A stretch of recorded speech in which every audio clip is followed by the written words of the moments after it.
In this video, I'm going to demonstrate and teach to you one of the most powerful exercises that you can do with a kettlebell, and that is the goblet squat. I believe the goblet squat is not just a leg exercise, but a full body powerhouse. And we should include squatting as often as possible in our workouts. And if you're over 40 and you want to become strong, fit, and lean without going to the gym, download my free ebook in the first link in the description. It's called the Kettlebell Code, the second edition, brand new. I've invested over 2 weeks into rewriting the code. You're going to love it. It's 100% free. Grüezi miteinander, Gregory von Lebe hier. I'm going to show you 2 versions of the goblet squat. But before we jump into these versions, we have to understand the bodyweight squat in general.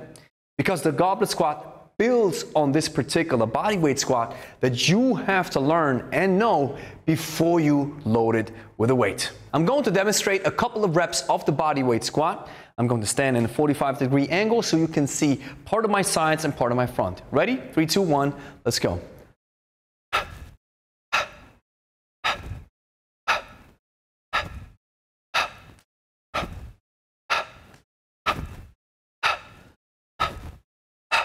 We focus on the Olympic version of the bodyweight squat, where we want to keep the upper body as upright as possible. And like I mentioned, even the bodyweight squat is a full body exercise because you have to control your whole body, not just your legs. Here's how we do it. We have a little bit of a wider shoulder width stance. Both of my toes, I point them to the left and to the right respectively. Now I have a couple of cues that I have to engage in before I sink deep into the goblet squat, or the bodyweight squat in this regard. Cue number 1, chest up. Cue number 2, hips back. Cue number 3, push the knees out. Cue number 4, extend your arms. Cue number 5, bend as deep as your hips allow you to. Cue number 6, stand back up and crush grapes. Now what the bodyweight squat does is it works your legs dynamically and it works your upper body statically.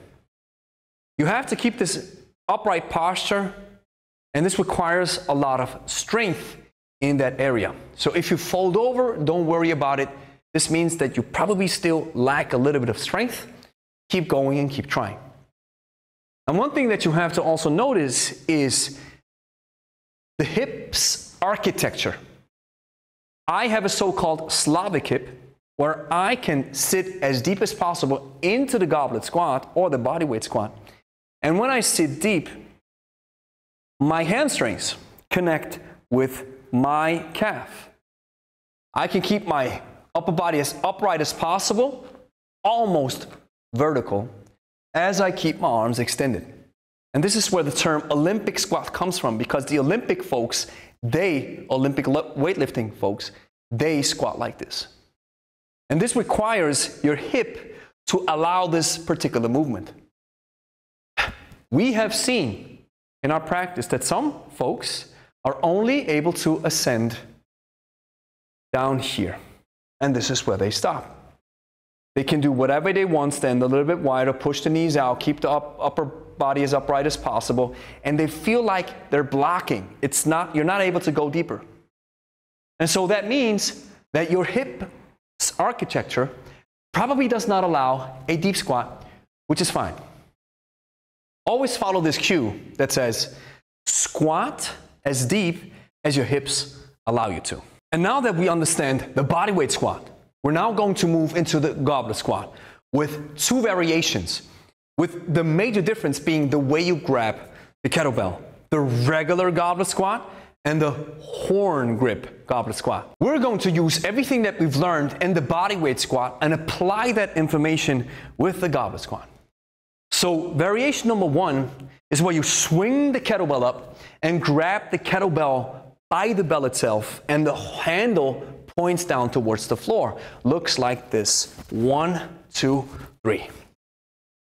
Now, we have a weight in front of us which turns the goblet squat into a front squat. Hence, we have to follow the proper biomechanical procedures of a front squat. That's why we do the Olympic squat where the upper body stays as upright as possible. Now we use the same cues. Chest up, hips back, knees out. Sit down.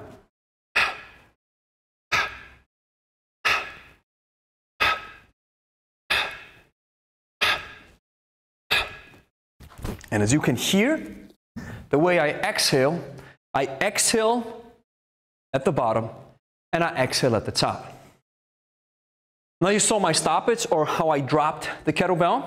This is a ballistic way to do it. If you're not that confident that you can pull this off, you can drop the bell like this. Wrap it around with your forearm.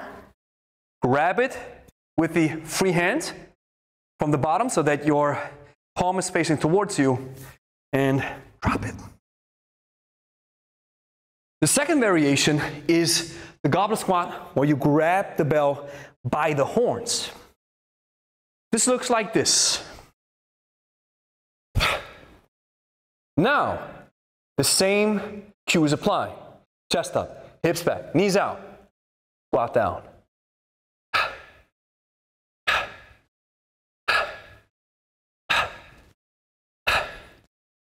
Now, depending on your perspective, you might want to do one over the other.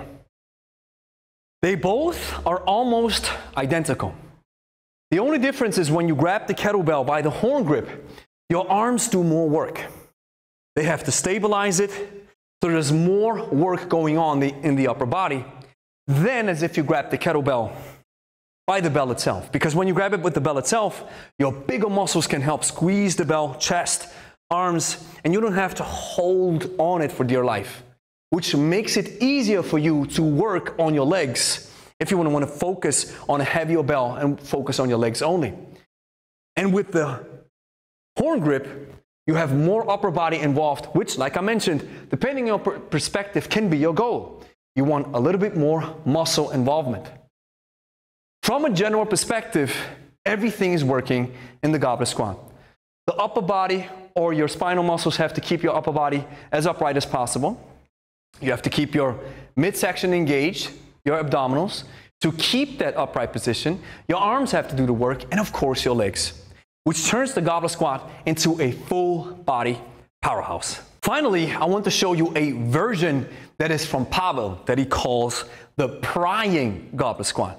And what this does is it can help loosen up the brakes on the muscles, and it requires a little bit of strength, which means you can kill two birds at the same or with the same stone. What the Prying Goblet Squat allows me to do is to work a little bit on my posture so that I get this feeling of keeping my upper body almost vertical with a weight that can counterbalance me so I don't have to focus on strength only. If you're able to counterbalance this upright posture, it can give you a feeling of what it's supposed to feel like.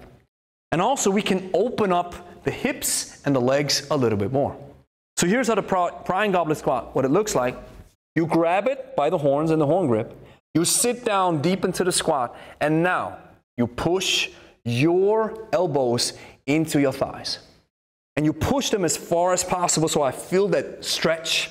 And this is where you can really wiggle and settle yourself into the bottom of that squat. Now what you can also do is, as you're settling into this bottom position, you push the bell forward and you lean back. And now I have a perfect vertical position. And this is a way to get that feeling, what it really feels like to have the chest up and then stand back up. And this, of course, as soon as I pull the bell back, this requires stability, strength to even execute the movement. After working with hundreds of people in the gym, as well as thousands online, and after having discussions with the brightest minds in the kettlebell sphere, I have come to the conclusion that the squat is per se one of the best strengthening exercises that you can do. It gives you so much bang for your buck. And if you load it with a kettlebell, we can even get more benefits out of it. So I will consider a good workout to always include a squat variation. So here's how you do the goblet squat. with these different variations, so go on, include it into your workout. And if you want to include it into your workout, I will follow a very simple approach, and that is maybe 2 to 3 sets of 10 reps. What you can also do is set a timer where you say, all right, I'm going to do squats for 1 or 2 minutes.